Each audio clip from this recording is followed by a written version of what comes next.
Semana passada meditávamos no Salmo 15. Hoje meditaremos no Salmo 16.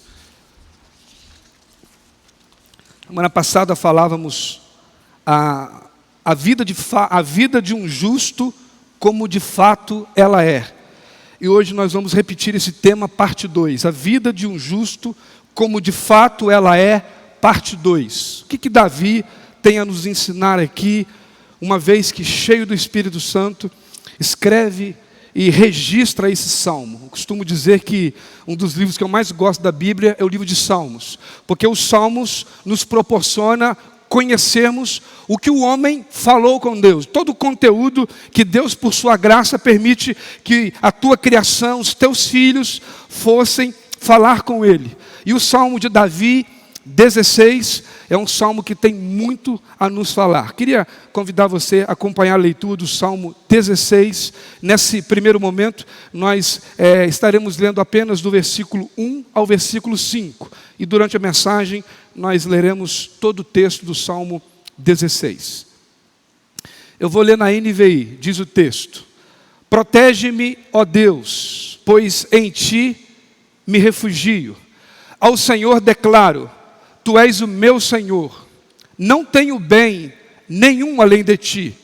Quanto aos fiéis que há na terra, eles é que são os notáveis, em que está todo o seu prazer. Grande será o sofrimento dos que correm atrás de outros deuses. Não participarei dos seus sacrifícios de sangue, e os meus lábios nem mencionarão os seus nomes. Senhor, Tu és a minha porção e o meu cálice. És Tu que garantes o meu futuro. Quero convidar você mais uma vez a orar comigo. Pai, esta é a Tua palavra. Ela de fato é viva e eficaz. Por isso pedimos que o Senhor possa deter toda a nossa atenção. Livra-nos, ó Deus, de estarmos distraídos nesse momento e não recebermos a porção da Tua palavra que transforma, que cura, que salva e que liberta. Faz a Tua palavra frutificar em nós. É o que pedimos como igreja pelo nome de Jesus. Amém. Meus amados irmãos, como pensar na vida do justo como de fato ela é? Entendendo o justo não como aquele que não peca, mas aquele que foi justificado pelo Evangelho. Quando Paulo escreve à igreja aos Coríntios, na segunda carta, no capítulo 5, no versículo 21, não está aqui no script, mas ele diz: aquele que está em Cristo, aquele que pertence a Cristo, foi feito justiça de Deus. 2 Coríntios 5, 21. Em 2 Coríntios 5, 17, ou seja, 4 versículos atrás, ele diz aquela máxima: aquele que está em Cristo, nova criatura é. As coisas velhas já passaram e eis que tudo se fez novo. Agora nós estamos diante de um texto de alguém que foi achado homem segundo o coração de Deus. Davi era rei de Israel, eleito por Deus, ungido por Deus, aprovado por Deus. E ele agora chega na altura do Salmo 16, ele inicia o Salmo com uma oração. E quando nós olhamos para essa primeira frase, na Almeida atualizada, ele diz: guarda-me, ó Senhor, Deus, protege-me, porque em Ti eu me refugio. Quando nós olhamos para esse momento, o grande égide da vida de Davi, ou seja, o momento em que ele busca auxílio, o lugar onde ele vai encontrar o descanso. Já viu quando você está com a mente tão cheia, que se você pudesse deletar as pessoas que tivessem na sua frente, você deletaria e você ficaria apenas você e Deus. Você vai para um lugar, você vai para o outro, mas a sua mente está tomada de muitas coisas. Agora eu fico pensando, o que fez Davi escrever esse tempo, quando esse momento que eu chamo de o égide de Davi, esse momento em que ele quer só um lugar que a gente ficará ele e Deus. Porque quando nós olhamos o Salmo 16, e quando você faz uma leitura bem meticulosa do Salmo 16, ele parece muito, quando a gente vai estudar, por exemplo, o livro de 1 Crônicas, 2 Crônicas, e principalmente o livro de Samuel, que vai falar um pouco da história de fato, o que fez Davi. Tudo leva a crer que esse era um momento em que Davi estava vivendo a melhor fase da sua vida. Davi estava praticamente aposentado, seu palácio havia sido construído, porque o contexto do Salmo 16 é o contexto do texto de 2 Samuel 7. Quando a palavra de Deus diz em 2 Samuel 7, capítulo 1, que Deus livrou Davi de todos os seus inimigos. Ou seja, ao redor de Davi, aquilo que era inimigo de Davi havia sido destruído. Davi não tinha mais com quem lutar. Mas a palavra de Deus diz que naquele momento também, Davi tinha conseguido pegar a Arca da Aliança e colocar na cidade de Jerusalém. Os irmãos sabem, a igreja sabe, que a Arca da Aliança representava a presença de Deus. O sinal da presença de Deus na época de Davi era sinalizado pela Arca da Aliança. E ela estava lá na cidade de Jerusalém. Ou seja, não precisava reconquistar e recuperar a arca que havia sido roubada. Davi estava nesse tempo. O texto vai dizer em 2 Samuel capítulo 7, acompanhe comigo aí na versão NVI, a partir do versículo 18.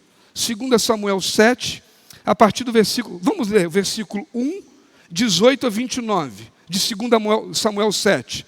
Diz o texto: o rei Davi já morava em seu palácio, e o Senhor lhe dera descanso de todos os seus inimigos ao redor. Então o rei Davi entrou no tabernáculo, assentou-se diante do Senhor e orou: quem sou eu, ó soberano Senhor? E o que é a minha família, para que me trouxeste a este ponto? É como se isso não bastasse para ti, ó soberano Senhor.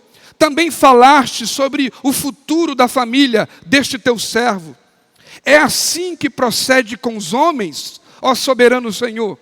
Que mais Davi poderia dizer-te? Tu conheces o teu servo, ó soberano Senhor, por amor de tua palavra e de acordo com a tua vontade, realizaste este feito grandioso e o revelaste ao teu servo. Quão grande és tu, ó soberano Senhor! Não há ninguém como tu, nem outro Deus além de ti, conforme tudo o que sabemos. E quem é como o teu povo Israel, a única nação da terra que tu, ó Deus, resgataste, para dela fazeres um povo para ti mesmo, e assim tornaste o teu nome famoso, realizaste grandes e impressionantes maravilhas, ao expulsar nações e seus deuses de diante dessa mesma nação que libertaste do Egito. Tu fizeste de Israel o teu povo particular para sempre, e tu, ó Senhor, te tornaste o seu Deus. Agora, Senhor Deus, confirma para sempre a promessa que fizeste a respeito de teu servo e de tua descendência. Faze conforme prometeste, para que o teu nome seja engrandecido para sempre, e os homens digam: o Senhor dos exércitos é o Deus de Israel. E a descendência de teu servo Davi se manterá firme diante de ti. Ó Senhor dos exércitos, Deus de Israel, tu mesmo o revelaste ao teu servo, quando disseste: estabelecerei uma dinastia para você. Por isso o teu servo achou coragem para orar a ti, ó soberano Senhor. Tu és Deus, tuas palavras são verdadeiras, e tu fizeste essa boa promessa ao teu servo. Agora, por tua bondade, abençoa a família do teu servo, para que ele continue para sempre na tua presença. Tu, ó soberano Senhor, o prometeste, e abençoada por ti, bendita será para sempre a família do teu servo. Por isso que no versículo 2, Davi diz: digo ao Senhor, tu és o meu Senhor, nenhum bem eu tenho além de ti. Meus irmãos, eu confesso que às vezes há momentos na minha vida que eu fico perguntando o quanto longe eu estou de uma verdade tão clara vivida por Davi, que foi servo de Deus. Será que a minha promoção no emprego, a minha aprovação numa faculdade, um passeio que ainda eu desejo fazer, ou qualquer outra coisa, ainda é o meu grande alvo? É aquilo que consome o meu tempo, que consome a minha mente? Porque durante esse momento, Davi vai falar que ele queria se refugiar em Deus. Mas como? Se o texto de 2 Samuel 7, versículos 18 a 29, E o próprio texto de Salmo 16 vai dizer que nenhum outro bem tinha para Davi a não ser a presença do Senhor seu Deus. A versão da Bíblia revista e atualizada vai chamar esse salmo de Mictã. A NVI chama esse salmo de epigráfico. A epigrafia era uma ciência que apoiava a parte da história quando relatava as inscrições feitas em madeira, em pedra, em ossos. Isso era a epigrafia. Quando nós olhamos para cá, olhamos esse salmo epigráfico de Davi, a gente vê Davi sonhando com essa impressão. John Peterson, ou Eugene Peterson, na Bíblia, a Mensagem, ele coloca o Salmo 16 como uma canção. E a palavra Mictã vem de uma palavra hebraica que significa canção e hino. E para o povo judeu, é lógico que é uma palavra difícil de achar aí a tradução mais correta, porque ela tem algumas variações. Mas a grande questão aqui é que Davi entendia, à luz dessa palavra Mictã, é que ele queria colocar, quando ele morresse, na sua lápide, no seu monumento ali da sua sepultura, uma gravação em ouro, para que as pessoas pudessem valorizar a fé que Davi tinha, não apenas no Deus que o sustentou a sua vida, mas no Deus que sustentaria a sua vida após a morte. E a base de Davi é o versículo 10 do Salmo da meditação, que é o Salmo 16. Ele diz assim no versículo 10 do Salmo 16, ele diz: pois não deixarás a minha alma na morte, nem permitirás que o teu santo veja corrupção. Essa é a versão Almeida atualizada. Na NVI ele diz: você não deixará com que a minha alma entre em decomposição. Davi já estava adiantando a visão da ressurreição, da vida após a morte. É como se ele estivesse ecoando o discurso de Jesus, de João 11:35, quando Jesus diz: eu sou a ressurreição e a vida. Aquele que crê em mim, ainda que morra, viverá. Talvez o mesmo discurso de Paulo: quer vivamos, quer morramos, vivamos e morramos para o Senhor. Esse discurso foi aplicado por Pedro em Atos capítulo 2. Olha só, Atos 2:31 diz: prevendo isso, falou da ressurreição do Cristo, que não foi abandonado no sepulcro, e cujo corpo não sofreu decomposição.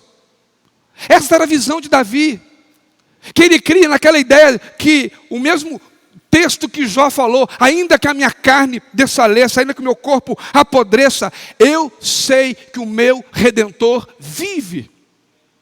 E aí quando eu olho para esse texto eu fico pensando, a vida do justo como de fato ela é. Lutero e Spurgeon decidiu chamar esse salmo como o Salmo do Ouro. Porque na visão deles, a palavra Mictã, ela aplica em nós uma intervenção do Espírito para que eu possa romper com a carne e adorar a Deus em todo tempo e a qualquer momento, porque não é em função daquilo que eu vivo, mas é em função daquilo que eu vivo com Deus. E nós sabemos que a vida cristã tem muita tempestade. Meus amados irmãos, se nós olharmos para as nossas emoções, para o nosso coração, há momento que a gente quer estar em qualquer lugar, menos na igreja. E quando eu digo igreja, eu não digo esse lugar físico, mas a igreja como o lugar onde o Senhor habita, porque a palavra de Deus diz que a igreja é o corpo de Cristo, é a família de Deus, que foi lavada e remida pelo sangue do Cordeiro imaculado Jesus Cristo. E às vezes nós somos tão bombardeados que parece que nós estamos mesmo nessa visão de Davi. E aí eu fico pensando, como poder tirar daqui a vida de um justo como de fato ela é? Eu queria trazer pelo menos 3 questões. Primeiro, a primeira marca, eu queria estabelecer 3 marcas que Davi coloca neste salmo como a qualidade da vida de um justo. E a primeira marca é que a vida do justo é marcada por compromisso. Olha o versículo de 1 a 4 do texto base, que é o Salmo de número 16. Guarda-me, ó Deus, porque em ti me refugio. Digo ao Senhor, tu és o meu Senhor, outro bem não possuo, senão a ti somente. Quanto aos santos que há na terra, eles são notáveis, nos quais tenho todo prazer. Muitas são as dores dos que trocam o Senhor por outros deuses, não oferecerei as suas libações de sangue, e os meus lábios não pronunciarão os nomes deles. Meus amados irmãos, Davi queria mostrar que a primeira qualidade que marca a vida de um justo, como de fato ela deveria ser, seria a vida do compromisso. Quando nós olhamos essa questão, nós percebemos quem Davi era, o que Davi tinha e o que poderia estar disputando a atenção e a força do coração de Davi. Será que eram os bens de Davi? Quando nós lemos aqui com os irmãos, 2 Samuel 7, diz que Davi estava em seu palácio. Davi era rei, ele tinha súditos. A palavra de Deus diz que Davi tinha bons conselheiros. As pessoas mais sábias de Israel estavam ao lado de Davi para servi-lo. E Davi então prosperava, frutificando em boa obra, porque na verdade Davi, ele estava assessorado por essa bondade de Deus, como dita lá pelo apóstolo Paulo, que a palavra de Deus diz através do apóstolo Paulo: as más companhias corrompem os bons costumes. Davi não estava próximo de má companhia. Davi estava sendo servido de homens bons. E por algum instante, você poderia pensar que os bens, o tesouro e tudo aquilo que disputava a atenção de Davi seria aquilo que faria com que Davi não se mantivesse comprometido com Deus. Mas eu tenho pelo menos 4 verdades nesses 4 versículos para que você veja a marca do compromisso que Davi tinha e que deve ser a marca de toda a igreja. O primeiro compromisso que nós sinalizamos aqui nesse texto é que Davi tinha o compromisso de não abrir mão de submeter ao Senhor.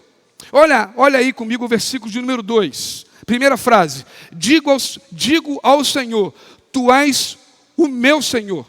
Na versão NVI, para mim não precisar abrir no celular aqui, deixa eu manter paralelo à impressão. Ele diz: ao Senhor declaro, tu és o meu Senhor. Meus amados irmãos, quantas vezes nós nos deparamos com alguma situação e você começa a conversar com uma pessoa e ela vai falando e você começa a observar que naquela história, naquele momento, Deus não é Senhor da vida dela. Porque nós definimos o senhorio de Cristo por aquilo que Ele estabelece como governo no nosso coração. Quantas vezes nós chegamos perto de uma pessoa e a pessoa fala: eu amo a Deus. E você pergunta: como que você pode sinalizar o seu amor a Deus? E ela começa a falar coisas que não condizem com aquilo que a palavra diz. Porque quando Jesus chega diante dos seus discípulos, e Jesus vai dizer: como dizem vocês que vocês me amam? Porque vocês não estão obedecendo a minha palavra. E Jesus vai vincular o amor a Ele, pela obediência a Ele, pela submissão a Ele. E às vezes nós enfrentamos batalhas quando vamos aconselhar famílias. E a primeira coisa que a gente quer levar é o seguinte: meu amado irmão, minha amada irmã, você já colocou isso diante de Deus? Você já fez aquilo que Tiago, irmão de Jesus, quando ele escreve a epístola à igreja, ele diz: humilhai-vos diante da potente mão de Deus. Resisti ao diabo e ele fugirá de vós. Essa semana eu aconselhava uma família muito querida. Sua filha mais velha saiu de casa. Simplesmente decidiu sair para morar sozinha. Conversando com essa mãe, ouvindo seu clamor, suas lágrimas, uma pessoa que eu aprendi a amar muitos anos, uma pessoa que é minha amiga, que caminha comigo, uma pessoa que Deus me permitiu ganhá-la para Jesus, pude batizá-la. O que mais me marcou, meu amado irmão, é quando você olha para uma situação que a pessoa que tem o seu coração, que ela tem a sua vida, e você investe nela 24 anos, aquela pessoa simplesmente vira as costas e diga: eu vou embora. Mas como assim? Aonde está Deus nesse lugar? Como que a gente pode? Não há conversa, eu simplesmente vou. E às vezes eu fico vendo ações tão deliberadas, que são contrárias ao que a palavra de Deus diz. Efésios capítulo 5 diz: filhos, sede obediente aos seus pais, Porque este é o primeiro mandamento com promessa. E os seus dias serão prolongados na terra. Não há preocupação no filho ou na filha de honrar, porque honrar é muito mais do que obedecer. Quantas vezes Deus pede para a gente fazer algo, você olha, mas Senhor, é desse jeito, tem que fazer. Só que nós não vamos conseguir fazer sozinho, irmãos. Filipenses capítulo 4, versículo 9, o texto diz, coloque em prática tudo o que vocês ouviram, aprenderam, viram e perceberam de mim. Quando nós enfrentamos o desafio, qual que seria o natural da igreja? O natural de uma pessoa que lê a Bíblia, que entende. Porque se nós temos certeza que a Bíblia é a palavra de Deus, quando nós lemos a Bíblia, quando nós ouvimos a Bíblia, nós cremos, é Deus falando conosco. Pergunto, você acha que Deus joga conversa fora? Que Deus vai falar uma palavra contigo que não está nem aí? Aí você sai, igual eu já olhei no telefone, muito comum quando eu estou fazendo atendimento pelo celular, 1h30, 1h40, a pessoa está falando e você está ouvindo. Mas o que você colhe daquilo tudo? Quando você filtra aquilo e você coloca na balança, como o filho de Davi pede, uma vez cheio do Espírito Santo, Salomão diz quando escreve em Provérbios, Deus detesta balanças adulteradas e pesos adulterados. O que é o adultério ali? É nós alterarmos a substância. Ou seja, a vida tem uma regra. A palavra de Deus é a nossa regra de conduta e fé. Ou seja, não há nada que eu viva e você viva que a palavra de Deus não tenha resposta para que a gente possa praticar e viver aquilo que Deus deseja que nós vivamos. Quinto livro da Bíblia, Deuteronômio capítulo 12, versículo 32. Moisés, quando escreve Pentateuco, ele diz a Israel, para a minha palavra vós observarás, para elas atentarás, nada diminuirás e nem acrescentarás. A primeira marca do compromisso é a marca do senhorio de Cristo. Deus só pode ser Senhor da sua vida se a sua direção, se a direção do seu coração está sob o governo da sua palavra. Olha, eu vou fazer isso porque eu entendo que a palavra de Deus diz isso. Se nós não temos como caminhar, não dá para avançar, mesmo que o mundo te impressione. Conversando com uma jovem, ela disse para mim, olha, pastor, eu vou falar algo para você, mas eu preciso de um acordo. Porque eu falar aqui, lá não pode saber. Eu falei, não tem como. Como que você vai cuidar de duas pessoas? A pessoa A fala da pessoa B, a pessoa B fala da pessoa A, e nós não podemos tratar aquilo. Não existe acordo. Porque a prioridade está no coração do homem. À luz da palavra, a palavra precisa ter primazia, ela precisa ter direção. Deus quer exercer o senhorio dele na sua vida e na sua casa, porque aonde a palavra chega, vidas são curadas, vidas são transformadas e vidas são libertas. Eu tinha mais ou menos, estou com 46, eu devia ter 30 anos. E eu cheguei na casa de um jovem que havia ligado para nós, fui eu e um outro pastor. E a mãe queria que fizesse uma oração de libertação. A mãe dizia que o filho estava endemoniado. E ele não acreditava. Meus irmãos, nós chegamos diante daquela pessoa. E a única coisa que nós fizemos foi isso aqui, ó. Abrimos a Bíblia. Quando abrimos a Bíblia, e o pastor foi ler a Bíblia, a pessoa se manifestou endemoniada, diante da palavra de Deus, mais nada, só a palavra de Deus foi lida, e a pessoa do outro lado, diante da palavra, ficou possessa. Como não olhar para essa palavra e não acreditar na promessa de Hebreus 12, 14, que diz que a palavra de Deus é viva e eficaz. Ela é mais cortante do que uma espada de 2 gumes. Ela é capaz de separar a junta da medula, a alma do espírito e discernir as intenções mais profundas do coração do homem. E aí eu vejo que a marca do compromisso de Davi é ele dizendo, ao Senhor declaro, tu és a minha possessão, eu não tenho nada além de ti. Ou seja, posso perder o emprego, pastor? Quem quer perder emprego? Ninguém. Mas se o Senhor é aquele que abre a porta do emprego, se Ele é aquele de Provérbios 22:2, o dono do ouro e da prata, Ele vai te sustentar e vai mudar a sua história. E você será produtivo aonde Ele quer, do jeito que Ele quer, porque Ele quer glorificar o nome dEle na sua vida. E aí Davi diz: ao Senhor declaro, Tu és o meu Senhor. Segundo compromisso, ele diz: satisfaço nele. Eu não apenas me submeto a Deus, mas eu me satisfaço nele. Ele diz: ao Senhor declaro, Tu és o meu Senhor. Outro bem não possuo, senão a Ti somente. Diga comigo assim: não tenho outro bem além de Ti. Meus irmãos, Salmos 73:26 diz a mesma coisa. Salmos 73:26 diz assim: ainda que a minha mente cansa, ainda que o meu coração enfraqueça, Tu és a minha possessão. Nós precisamos colocar na pauta de oração esse desejo, encontrar satisfação num Deus que é pura graça, é puro amor. Isso é uma coisa que nos constrange, é o amor de Deus. Porque Deus nos amou enquanto nós éramos pecadores, filhos da ira. Não havia nada em nós para que Ele pudesse nos amar. E ainda assim Ele nos amou.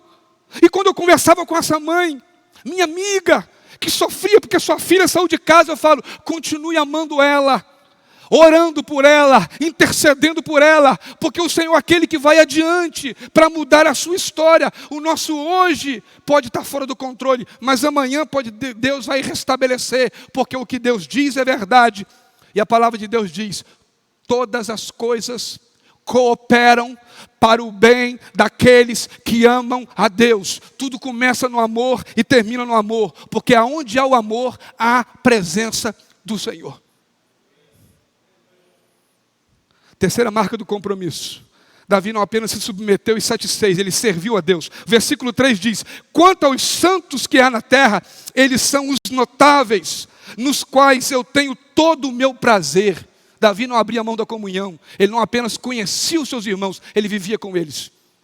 Então ele se submetia, ele satisfazia, mas ele servia a igreja. Ele estava naquele texto de Atos capítulo 2, a partir do versículo 40, que os irmãos se reuniam no templo e nas casas, partiam o pão, liam a palavra junto, pregavam junto, oravam uns pelos outros, levavam as cargas uns dos outros, iam cuidando uns dos outros, porque isso é igreja. Às vezes a pessoa chega: pastor, sua igreja tem problema. Eu digo: qual lugar que não tem problema? Mas a questão não são os problemas da nossa igreja, são as soluções que o Espírito Santo de Deus tem nos dado por graça, por apenas graça. Então o compromisso de Davi é marcado porque ele se submete a Deus, porque ele satisfaz em Deus, mas porque ele serve ao lado do povo de Deus. A quarta marca do compromisso: ele se submete, ele serve, ele se satisfaz, mas ele também separa tudo aquilo que te desagrada a Deus. Versículo 4. Muitas serão as dores dos que trocam o Senhor por outros deuses. Não oferecerei as libações de sangue, e os meus lábios não pronunciarão os nomes deles.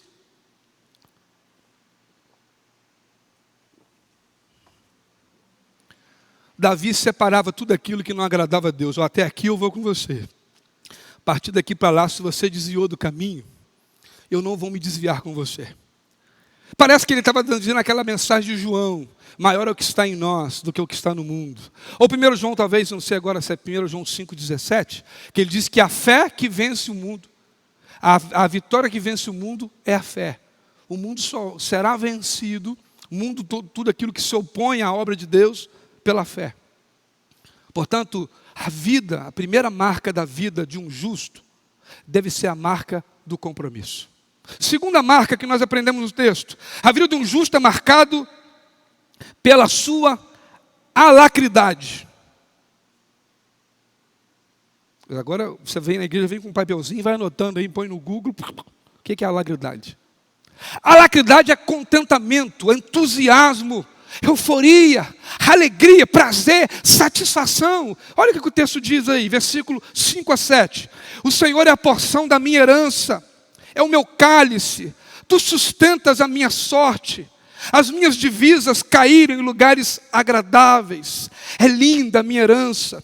Bendigo o Senhor que me aconselha, pois até durante a noite o meu coração ensina. Ah, meus amados irmãos, como que é bom poder ouvir Davi celebrando. A palavra cálice aqui, cálice da ideia do vinho. O vinho representa a presença do Espírito. Porção é aquilo que João descreve em João capítulo 6, versículo 35. Eu sou o pão da vida.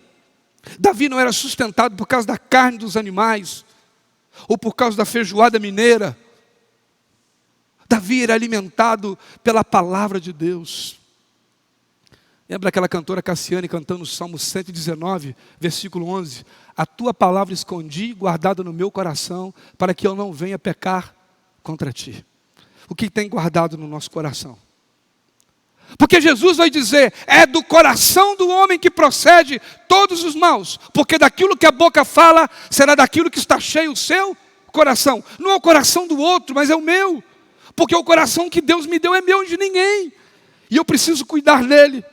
E eu só vou cuidar do jeito que Deus quer que eu cuide, quando a minha alacridade, o meu contentamento, a minha satisfação entende que aquilo que Deus me deu é resultado da sua graça. E ele diz ainda no versículo 7, bendito seja o Senhor que me aconselha, que me ensina. Meus irmãos, quando Jesus fala que eu e você seríamos discípulos de Jesus, discípulos de Deus, a palavra discípulo significa o aprendiz. Deus, ele ministra a palavra e você pode entender a palavra, porque o próprio Espírito de Deus, como diz João, nos convence do pecado, da justiça e do juízo. E aí nós podemos olhar como Davi e dizer, Senhor, Tu és aquele que, como diz, me sustenta, Tu és aquele que me fortalece, é o meu cálice. A versão da NVI no versículo 5 fala, Tu garantes o meu futuro. O meu futuro está nas mãos de Deus, não está em nenhuma outra mão. Há mãos melhores do que a mão de Deus para dirigir a minha e a sua vida.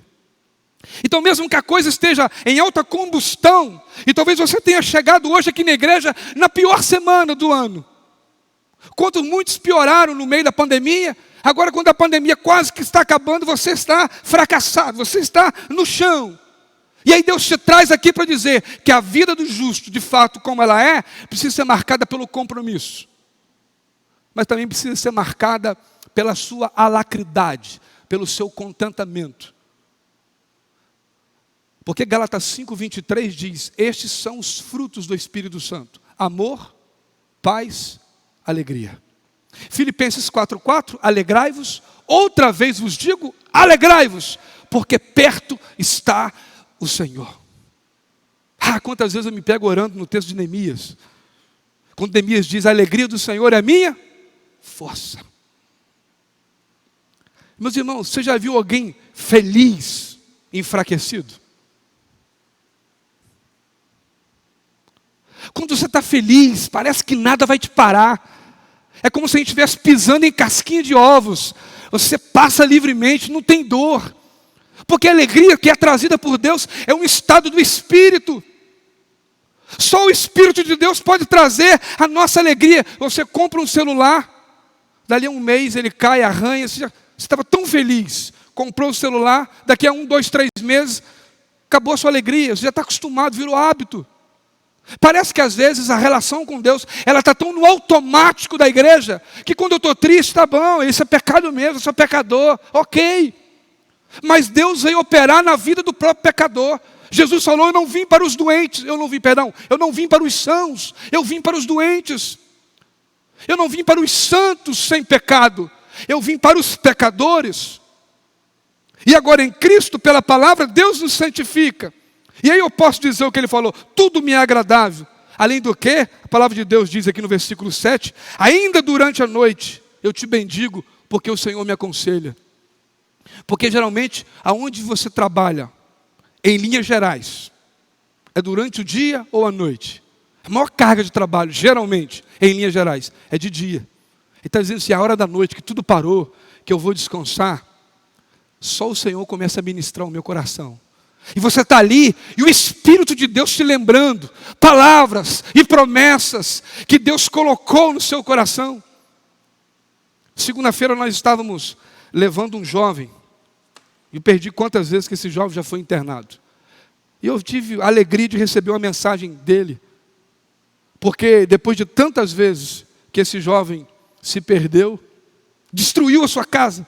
Pensa numa mansão que acabou. E agora ele me manda uma mensagem: pastor, obrigado pela parceria, pela sua oração, pelo seu cuidado. Eu estou de pé, continua orando por mim, pastor, eu estou feliz, eu estou reconstruindo a minha vida. E na hora que aquele jovem falava comigo, Deus me levava a meditar em Romanos 8, quando Paulo diz: eu estou convencido de que aquele que começou a boa obra em minha vida irá completá-la, porque se Deus é por nós, quem será contra nós? Portanto, quando o pecado me lembra que eu não sou nada, Jesus me lembra que eu estou com Ele. Você entende isso? A vida muda a tônica, o sentido das coisas. E aí eu posso chorar porque eu sou feito de carne e osso. E quando eu estou enfraquecido, o Espírito Santo de Deus me traz a sua palavra e me lembra: ei, nem anjos e nem demônios, nem altura e nem profundidade, nem a morte nem a vida, e nem qualquer outra coisa criada poderá nos separar, não é eu separar não, nos separar do amor de Deus que está em Cristo Jesus, nosso Senhor. Te pergunto, o que te parou? O que fez você parar de ter uma vida comprometida com Deus? Que essa seja uma noite que você zere. Imagine agora eu distribuindo para você um marcador de texto, para que cada palavra que Deus fale contigo, você marque na sua Bíblia. Eu vou levar isso, eu vou comer isso, eu vou ficar ali. Conheci uma família que eles escreviam um versículo bíblico na parede. Ele azulejou a cozinha todinha e ele escrevia. Tinha um versículo da semana. E aquela família decorava. Você fica com aquela palavra ardendo. Como diz ali aqueles discípulos que andaram com Jesus em Cafarnaum. Jesus ia falando e a palavra ia queimando no coração deles. A palavra entra, a palavra fica. E aí eu me comprometo, mas eu também tenho a minha alacridade, o meu contentamento, minha alegria, porque o Senhor é comigo. As coisas serão melhores. Terceira marca. Primeira marca, compromisso. Segunda marca, alacridade, contentamento, alegria. Terceira marca, a vida do justo é marcado pela confiança. Versículo 8 a 11 do Salmo 16. Tenho o Senhor sempre diante de mim. Estando Ele à minha direita, não será abalado. Por isso o meu coração se alegra e o meu espírito exulta. Até o meu corpo repousará seguro. Pois não deixarás a minha alma na morte, nem permitirás que o teu santo veja corrupção. Tu me farás ver os caminhos da vida. Na tua presença há plenitude de alegria. À direita há delícias perpetuamente. Meus irmãos, depois de Davi falar de compromisso e da sua alacridade, do seu contentamento, da sua alegria, ele fala da sua confiança. Ele fala: ainda que eu morra, a minha alma não verá decomposição. Parece que Davi estava prevendo aquela história de Jesus na cruz com dois bandidos. E um vira para Jesus e diz: Senhor, só lembra de mim. Se o Senhor lembrar de mim, está show. E Jesus vira para aquele pecador. Primeiro morador do céu, vamos dizer aí, um bandido, que se arrepende do seu pecado no último momento da sua vida. Jesus falou assim: hoje mesmo tu estarás comigo no paraíso. Só Deus dá jeito no seu defeito. Só Deus dá jeito. O diabo, ele quer o tempo todo apontar o meu e os seus defeitos. Os nossos defeitos estão aí. Somos como a vitrine. Só que nós sabemos que a vida do justo, ela tem deleite em Deus, porque o nosso Deus transforma o coração doente em um coração curado. Uma alma oprimida numa alma liberta. Não é assim que a palavra diz: e conhecereis a verdade, e a verdade vos libertará. Davi sabia que tinha repouso eterno. Por isso que Deus o levava a orar e acreditar, e diz: há plenitude na tua alegria. Olha a última frase do Salmo 16. À tua direita há delícias perpetuamente. Eu fico pedindo a Deus que Ele de fato não permita que a gente saia dessa realidade, de forma que na minha e na sua vida possamos pelo menos ter o alvo de uma vida com confiança, compromisso e alacridade, contentamento e alegria. Há uma carência ou não de hoje pessoas serem comprometidas e não apenas envolvidas. Aquela historinha do lanche, quem gosta de comer um hambúrguerzinho, você tem um cheeseburger e o X-Egg. No X-Egg você tem a carne da galinha, você tem a proteína da galinha, que é o ovo, e você tem um hambúrguer, que é a carne. Aí a máxima é, quem que está envolvido e quem está comprometido? A galinha está envolvida, porque a galinha não morreu para colocar o ovo. Agora o boi, ele está comprometido com o lanche, porque se ele não morresse, a carne dele não estava ali. A ideia é que nós olharmos para a nossa vida e ver que a palavra nos chama a ter compromisso, ter alegria, prazer, de entender que somos usados por Deus pela misericórdia dEle. Há pessoas que dizem, você é um depravado, a doutrina da depravação total, ok, realmente não tinha nada, mas Jesus mudou a minha história e o Espírito Santo veio habitar em mim. Não é assim que a palavra de Deus diz? Por que eu não posso olhar para mim e ver o que Deus espera que eu veja? Parece que Davi estava exatamente lendo isso aqui, e eu quero ler com os irmãos, e vai ser o último texto que eu vou ler. Hebreus capítulo 13, versículos 5 e 6. Eu acho que eu nem coloquei na NVI aqui. Deixa eu ver. Não, coloquei aqui. Deixa eu ler da NVI. Hebreus 13, 5 e 6. Conservem-se livres do amor ao dinheiro e contentem-se com o que vocês têm, porque Deus mesmo disse, nunca o deixarei, nunca o abandonarei. Podemos dizer com confiança, o Senhor é o meu ajudador, não temerei o que me podem fazer os homens. Aí você pula 2 versículos e vem o coral da igreja. Porque Hebreus 13, 8, todo mundo conhece. Jesus Cristo é o mesmo hoje, ontem e o será para sempre. Ou seja, Deus não mudou. A palavra dele não mudou. Mas eu e você mudaremos. Porque o que Deus fala, transforma e altera o nosso coração. A vida marcada pelo compromisso, pela alacridade, que é o contentamento e alegria, e pela confiança, nos garante salvação, segurança e satisfação. É a vida da igreja. É isso que Deus determinou para mim e para você.